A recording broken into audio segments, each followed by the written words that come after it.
नमस्कार, मैं आपके साथ अंकित मिश्रा और आप देख रहे हैं डेली 24 भारत। लोगों को शिक्षा प्रदान करने वाली एडटेक कंपनी कैसे देखते ही देखते अर्श से अर्श पर आ जाती है, इसका सबसे बड़ा उदाहरण है एडटेक कंपनी बायजूस। आपने ये नाम जरूर सुना होगा। जानकारी के मुताबिक लंबे समय से कंपनी आर्थिक परेशानियों से जूझ रही थी।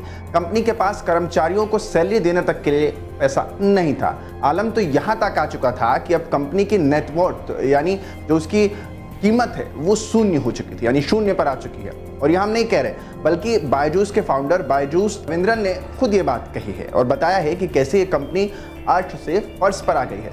दरअसल बायजू के संस्थापक बायजू रविंद्रन ने कहा है कि बायजू के 3 प्रमुख निवेशकों का 2023 में एक ही समय में बोर्ड से इस्तीफा देना संकट भरे एडटेक फर्म के लिए सबसे बड़ा झटका था, जिससे कंपनी के लिए फंड जुटाना असंभव हो गया। आपको ये जानकर हैरानी होगी कि कभी इसी कंपनी की 22 अरब डॉलर की वैल्यू हुआ करती थी, जो कि आज जीरो पर आ चुकी है। ये हम नहीं, बल्कि खुद कंपनी के संस्थापक कह रहे हैं। उन्होंने कहा है कि प्रोसेस जैसे निवेशकों ने एक समय में सबसे वैल्यूएशन भारतीय स्टार्टअप में अपने निवेश को एक ही झटके में खत्म कर दिया था।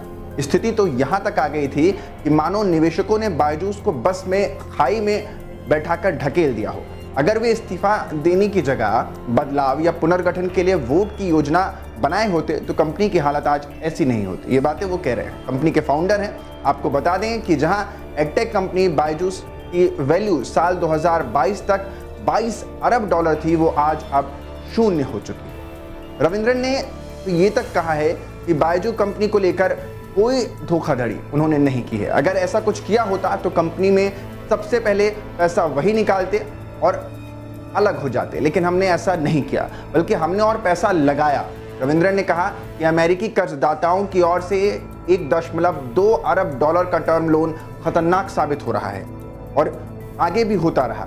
इसका उपयोग कंपनी के ग्रोथ पर ही खर्च में किया गया था, लेकिन जब बीसीसीआई से डील के बाद अमेरिकी कर्जदाताओं से विवाद बढ़ गया और उन्होंने लोन और ब्याज चुकाने का आदेश दे दिया, जिसके बाद ही निवेशकों ने कंपनी एक के बाद एक करके छोड़नी शुरू कर दी। इसके बाद कंपनी की हालत लगातार खराब होती चली गई और 3 साल के अंदर ही कंपनी पूरी तरह से बर्बाद हो गई। ये बायजूस कहानी है। ये वो कंपनी है जिसमें कई लोग पढ़ते हैं, ऑनलाइन क्लासेस ली जाती हैं और अलग अलग तरीके से इस कंपनी ने अपना एक तरीके से कहें पूरा बाजार सेट किया हुआ है। कहानी कैसी लगी मुझे ज़रूर बताइएगा।